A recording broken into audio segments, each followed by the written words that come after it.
Mike's Daily Podcast. F is a F981. Is it? 81 today. 81, wow.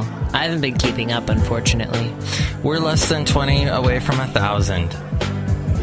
Dramatic organ music here. Or we'll just use my mouth going, it's the return of the much-loved feature today called Into an Interview, where I'll be speaking with Ed Roman. He's a songwriter. Mike's Daily Podcast. And he sings. And it's Mike Matthews. We're here at Cafe Anyway. Haley is back. Yay. Hi. Mike's Daily Podcast. Haley, 30 years ago, Wham gave us a Christmas song that has been played a billion times on the radio for you to sing along with. The song is called Last Christmas, and Taylor Swift covered it about 5 years on in the past, and Jimmy Eat World did it, but you didn't ask. Hey, I've been having a lot of Christmas, hearing a lot of Mike's Daily Podcast. I've been hearing a lot of Christmas songs lately. Have you? Not really. Mike's Daily Podcast.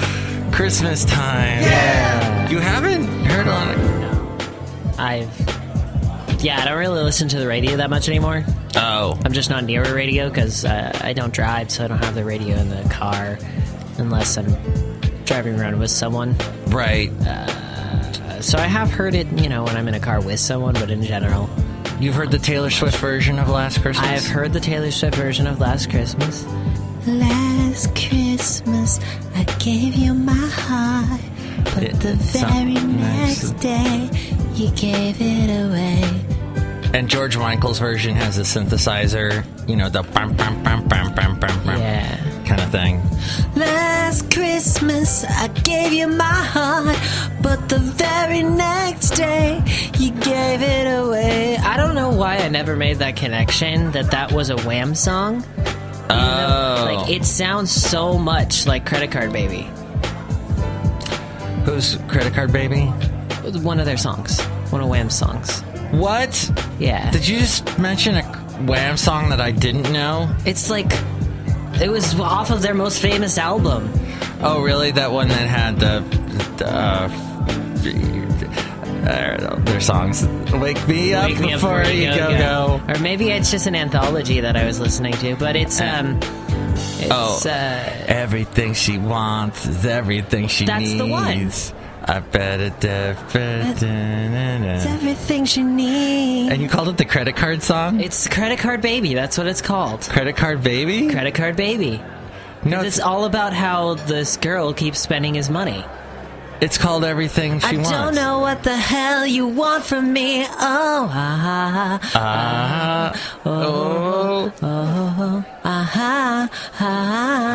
can't work any harder than I do. Somebody tell me. Won't you tell me? I work so hard for you to give you money. Won't you give me money? Oh! Wow. Yeah, that was a great song. It's a good song. I swear it's called Credit Card Baby. It's not, but that's all right. That's why I'm thinking you're thinking, did somebody cover it and maybe mash it up with another thing and call it Credit Card Baby? No, it was a Wham song. And don't forget the other song from that seminal album. Careless Whisper of the Dance. Which gave us that wonderful... Sax Man. Sexy Sax Man. Which is hilarious, you know that. Sexy Sax Man is actually a person who you can hire to go and play this saxophone solo to someone around the campus of Orange College, which... Give me this. Hear me on this. Yes. Which is in the city of Azusa, California. Right between the two campuses of Azusa Pacific University. So I walked by that college every single day when I was in college. The dorms are on one campus and some classrooms, and then you would go up the street, and on that corner was Orange College, and then you'd go you'd turn and go down the street a little bit, and the second campus of Azusa was right there. So, and my friend from high school, Mike Daly, worked for Orange College, was helped get students from other countries to come to the college, I think. He was like a foreign exchange guy. I'm sorry, did you say that you had a friend called Mike Daly? And my name's Mike, and this is Mike's Daily Podcast. So you could have Mike's Daily Podcast, or you could have Mike Daly's podcast. Oh, wow. I wonder why Mike Daly and I have not had this discussion yet. It's a good discussion to have. Mike Daly would not ever want to do a podcast. He's kind of a shy guy. He's a great guy, but I don't know if he'd want to do a podcast where, like, we talk, you and I. There was a guy I interviewed, I'm looking it up now on mikesdailypodcast.com, several years ago. I think this is back when the show... this guy. Paul Dempsey. Paul Dempsey. It sounds familiar. I don't know why. He's from Australia. Mm-hmm. He and I discussed Saxophone Man.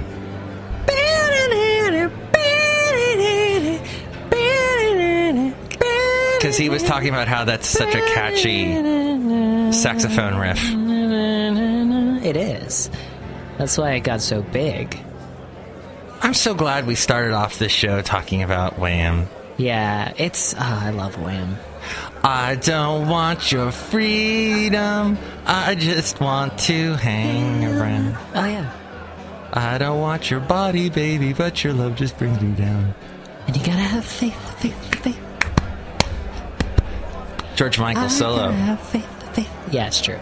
Which also had, I will be your father figure, put your tiny hand in mine. Song. I will be your teacher, preacher, anything you have in mind. That was a big album. Had Monkey on it. Why can't you do it? Why can't you set your monkey free? I don't know that one. I do know the Beatles classic written and mostly performed by John Lennon all by himself, which is everybody's got something to hide except for me and my monkey.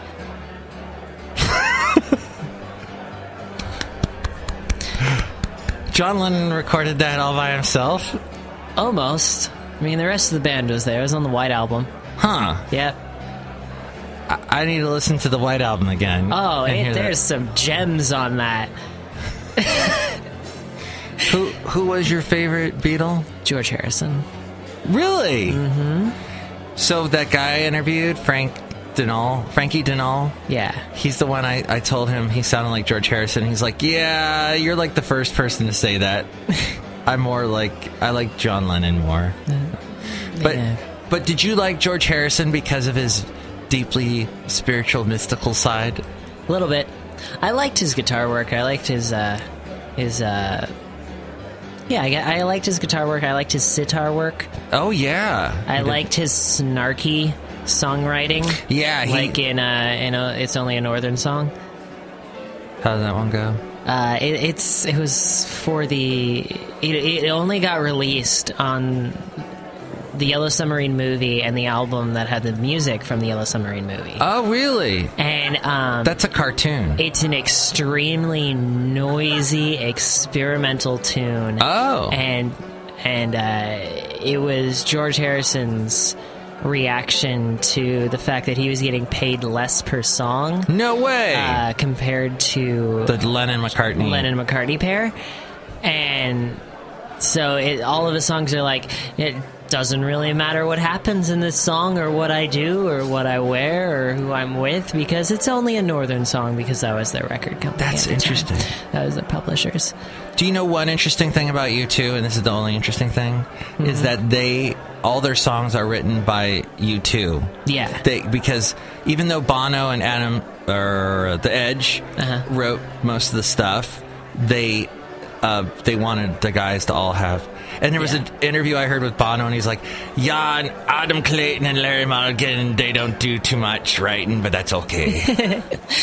Well, with the Beatles and the Lennon-McCartney pair, it was kind of similar, where especially during the White Album period, and anything past, like, Revolver and Sgt. Pepper, like, their songwriting was very distinct from each other. Oh. And you can tell very much the difference. Like, this is a Lennon song, this is a McCartney song. They have very distinct songwriting styles. Yeah. And I don't think it was until Let It Be that they actually got back into writing songs together. Oh. Because that was kind of their final push to just get stuff out. And, yeah, but they kept the Lennon/McCartney songwriting credit for every single one of those songs. Because Paul's got a very poppy side. He's very poppy, isn't he, when you say, or no? Well... You're making a face that would imply that you're saying no. In a way, he had a little bit more soul, and he liked to go a little bit more to the ATM? I don't really know how to describe it. Like, it was a little bit more on the soulful side, but John Lennon's stuff was very kind of cheesy poppy. Really? Like, when he would be pumping songs out, he'd be like, everybody's got something to hide except for me and my monkey. Stuff like that. And, but he was more political, wasn't he? He was more political about stuff. He was more like, I'm going to slip stuff into my songs that is very clearly an innuendo for something, but then I'm going to deny it every step of the way. Hence, Happiness is a Warm Gun, Me and My Monkey, various other songs that there's been controversy within the Beatles. Paul wrote Yesterday, right? Paul did write Yesterday. And Paul wrote A Long and Winding Road. Oh. Paul wrote the slow stuff. Paul wrote Hey Jude. That's right. And he wrote that to John Lennon's son, right? Hey Jude.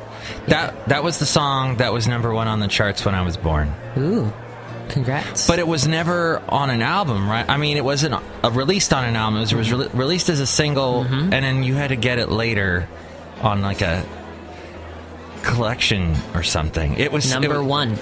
That's what it was called. All the number 1 singles. Right. They put it on an album called Number 1, and that was my first Beatles album. That's the bright orange red album, yellow thing. And I listened to it over and over again, and I was like, oh, the Beatles are pretty good. And then I listened to all the other Beatles stuff, and I was like, oh, the Beatles are really good.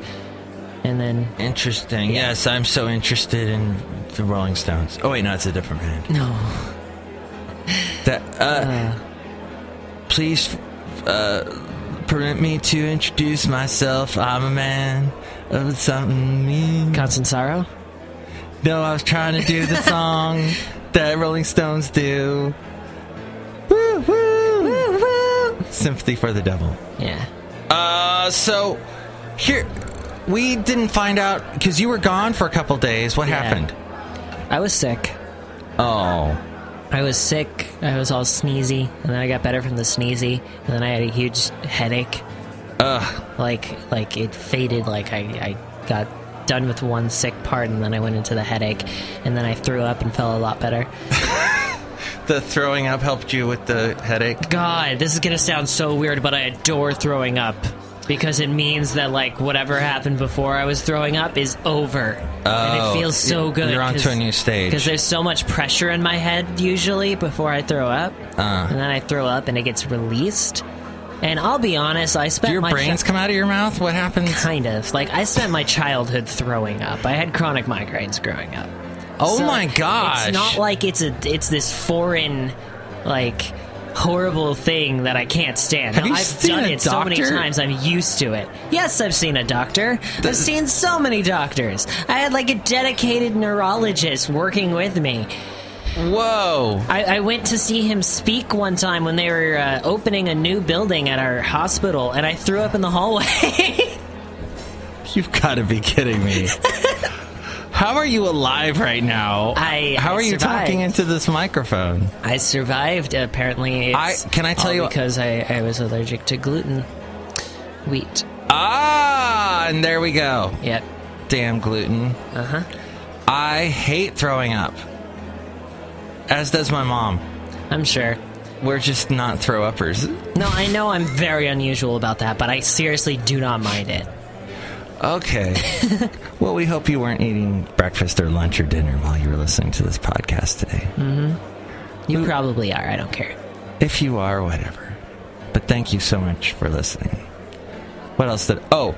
I'm so mad about Doctor Who. Can we do the Mike's completely unnecessary review? Wait, what do we call it? Mike's absolutely useless review. Mike's absolutely useless review. So my useless review of Doctor Who as Haley is scratching Haley's eyes out because Haley's like, I hate Stephen Moffat. Why did Stephen Moffat take over Doctor Who? It's terrible. Okay, that was my review. So the last one, I think, is where he goes back to Gallifrey. So that's interesting. Yeah, because Gallifrey's back or something. Yeah. Because that makes sense. So that's great. And then, what else are we going to talk about now? There's the thing about we're slightly pressed for time. We're pressed for time, Haley. Well, we should probably get to the interview. Why don't we talk about my website real quick? Yeah, sure. MikeSaleyPodcast.com. It's got places where you can listen to the show all over the place. Oh, and we have this little thing we're doing right now. Mike's Yuletide Personalized MP3 for Thee contest. The Yuletide Personalized MP3 for Thee contest. So send us a Christmas greeting, and we'll read it here on Mike's Daily Podcast. And if we do that, you'll get a greeting from all the Cafe Anyway characters. Yay. We will help to make the season bright. You can email me, mikesdailypodcast@gmail.com, or over, you can reply at the Twitter, Facebook. Find where you can find us everywhere is at mikesdailypodcast.com. We got past interviews, the podcast picture, and the blog. Tumblr has a fancy new messaging system, so you could fancy new messaging Mike on that.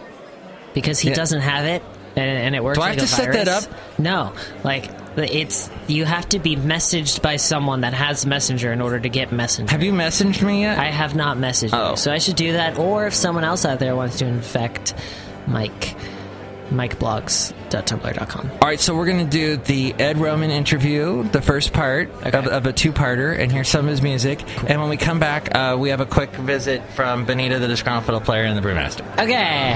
Into an interview. Hey, is that Mike Matthews? Is that Ed Roman? It is. Ed, how are you? Sir, it's been a couple years. I'm well. How are you? Good. Where did the time go? I don't know. It just flies. It certainly does. And I just had a birthday, and it made me feel so old. Happy birthday. Well, how old did you turn? 47. Well, we're in good company. We're right around the same age. So, you know what? Don't worry about it. But you've achieved so much in your life. Haven't we all? You've grown things, you've made music, you've done all kinds of... I want to talk about all these interesting humanitarian things and stuff you've done. Okay. So, you're an impressive man that I must live up to. Well, we all learn from each other, man. That's the way I look at it. Good and bad. That's true, huh? Yeah, well, I mean, you're talking about time and birthdays and things like that, and, you can't help but not think about your own mortality sometimes. And as a kid, you start thinking to yourself, wow, it's great to be alive. And some of the things even my nieces and nephews have said to me in the past, because they're so much younger than I am, and when I was like babysitting them and stuff, it'd be like, resetting the hook in me as to what life really is. And like to me, it's like music, man. It never really ends. That's why I think you've got old souls and young souls, and I guess what I was trying to get at is that impression that you have is like, well, am I going to die? And eventually your demise or getting older, and all of that's proximity to where you need to be, man. Because there's so many things in our society that are telling us we have to behave a certain way. You can't look old. God forbid you look old and have gray hair. Color your beard, color your hair. All of those kinds of things. For women, it's like cosmetics and skin cream and da-da. Age is a part of life, man. And, yeah. When I look at my grandparents, sometimes I kind of relish that moment in time, too, despite I'm in my 40s.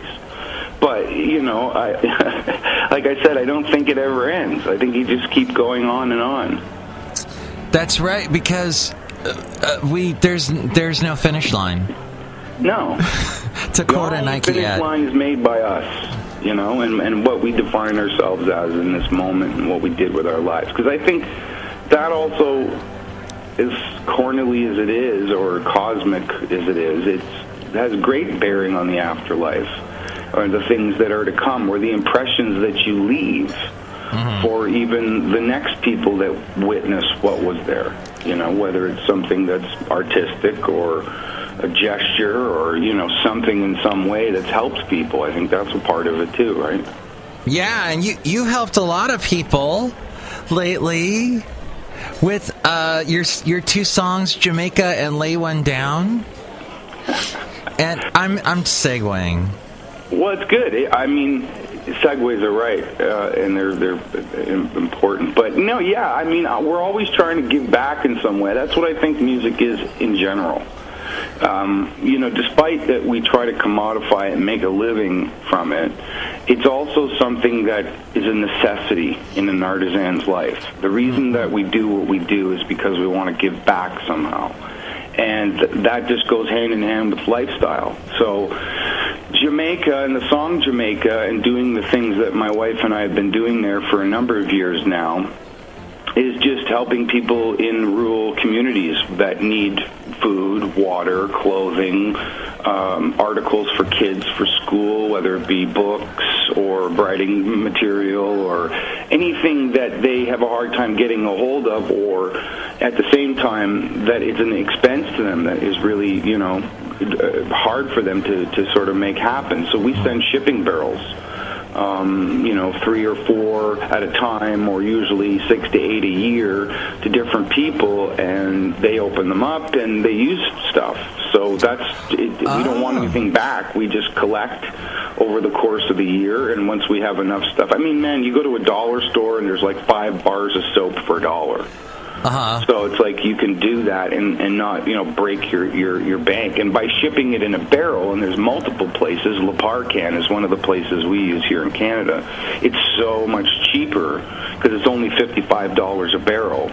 And $55 on the other end. So you pay that tariff ahead of time. So it's like $100, $110 plus tax, and all that stuff gets there in 4 to 6 weeks. So that's what we're trying to do. And then I buy guitars when we go there, and I teach kids for free, and then I give the guitars away to whoever, you know. You see kids that have a spark. I mean, a lot of kids have sparks, but, you know, the idea is it's your instrument. You learn from other people. Try to show what you've learned to other people and pass it along. It's that sort of hand-to-hand combat thing.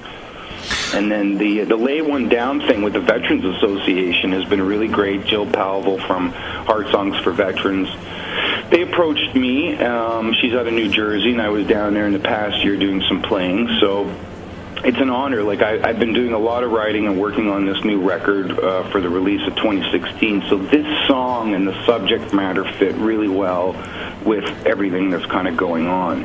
And you can go to iTunes and you can download it. The proceeds go to people that need it. There's a lot of vets that I've met over the last, a lot of people I've met over the last year and a half of playing in the U.S. and Canada that, you know, don't have any support from a financial level for, you know, anything. So, you know, they're missing arms and legs and lost part of their spirit in some cases, and their souls in some cases, their lives. But all the money is going to help those people. And it's an honor to do that and be a part of it. And the lyrics themselves are really, you know, they're not a Trojan horse by any standard. I mean, words have many metaphors to many people, but ultimately I'm trying to, with the song Lay One Down, getting people into the idea that to lay your anger down, to lay your arms down. One of the hardest things that we have to deal with in the human condition is the fight or flight mechanism to aggression. And you know, as much as I am a pacifist, I still get angry about things, but I try not to let it get to the point where I'm physically hurting people. And ever, you know, and in some cases, the mechanism of war, despite so many people that are, you know, in the service have died, and over the last 150 years, there are millions and millions and millions of people that are civilians that are caught in the crossfire of what the byproduct of war is. And so hopefully those lyrics get people thinking about all those mechanisms and who's really profiting from it. Wow. So, all right, and they can find Lay One Down where? It's on iTunes. You can get it at iTunes. You can go over to Heart Songs for Veterans. There's links there. You can get links on my Facebook page, as well as my Twitter page. You can go over to SoundCloud. Eventually, you'll be able to listen to it. But the download is there on iTunes for people. Just type Heart Songs for Veterans. You'll see my mug there, Ed Roman. I look like I'm a new-aged hippie Uncle Sam pointing my finger at you. and you can buy that, and the money goes directly to the Veterans Association. So, and it'll also be on an album. Yeah, well, the band has, like, I've been, slowly putting together over the last 2.5, 3 months, over the recording process, a new record, and there's other instrumentation. Originally, when I was approached, they said they wanted an acoustic song, because they wanted that approach. And I was like, well, this is kind of where it's at. I just finished bedding and putting down the guitar part and the vocal part and some harmonies and a little bit of percussion, and I thought, well, this is perfect. It's not the full band arrangement. So it'll eventually end up on the new album, Red Omen. Red Omen. Oh, okay. It's a bit of an anagram of my own name, and the album itself sort of is describing that there are these things in our society that have dual meanings, and sometimes we know what they are, and sometimes we don't know what they are, and we behave based on how they look as opposed to what they really are. Red is... The album's called what it is because red in nature and in our lives is an attraction color. In nature, animals know you can eat certain kinds of berries, and birds come to brightly colored red flowers because they're pollinating, and bees. But at the same time, red is also a dangerous color in nature, where certain kinds of berries, again, and edibles are all highly poisonous. And then an omen, which is also like an anagram of my own name with a vowel play, but an omen can be like a negative thing. Like, that's a bad omen. Like, there's things that are happening all around us all the time in sort of the precursors of the moment where you go, this isn't going to turn out well. Mm-hmm. And at the same time, an omen is something like, well, I see it as a good omen. I see it as something that is positive, that is going to bring good change, despite we follow, that message. So there's a lot of that on the record, and inside of the subject matter, even the titles of the songs, and so I'm excited to hear it. And Omen was also a scary '70s movie that came out when I was a kid, and it was what was his name? Damien was the devil. Yeah, that's it. Well, Damien, the first one, I think didn't that have? I'm trying to think. Gregory Peck, I think. Gregory Peck, that's right. And the fly scene in it. Oh, flies? Wasn't there like tons of flies, like cluster flying? And the priest came into the house, and he was like, he had to leave because he was, being overwhelmed by the spirit. I think so. It's been a while. But maybe there's so many of those at that time. I think you're right, though, because the devil's the lord of the flies. Because the Damien was supposed to be the Antichrist that was born. Yeah, well, here's the thing, Like, I mean, as much as I, am a proponent to spirituality, one of the other things that I start to realize is that on a physics level, in a cosmic physics level, there are multiple planes of existence that we can't even perceive. And part of that is what is connected to the spirit world. But if you listen to some physical mediums describe what they're going through in certain situations, whether they're houses or locations, there are multiple planes where other things, which you would consider to be a demon, could be existing. Oh. And I think that's one of the things in our lives where, especially young kids, and this is why I love them so much, is that they haven't been yet completely conditioned to the situation.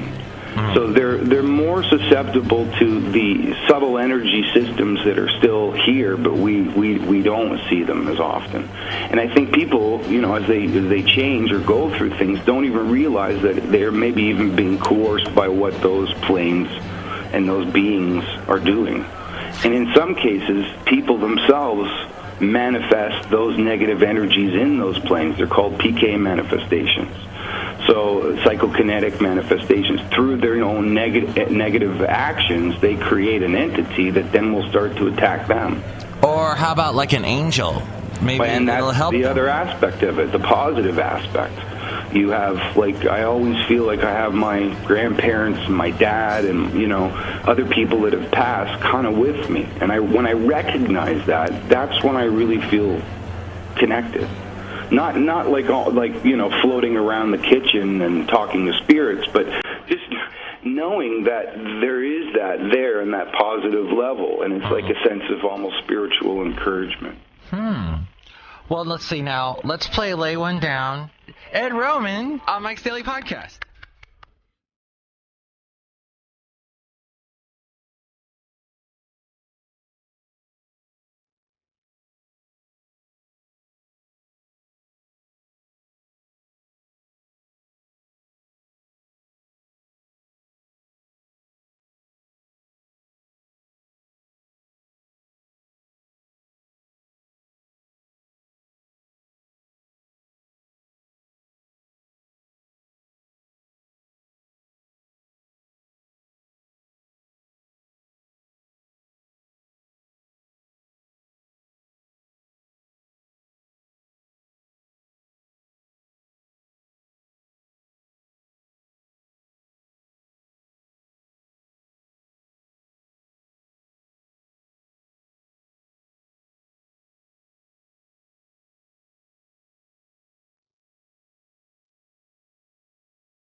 Ed Roman.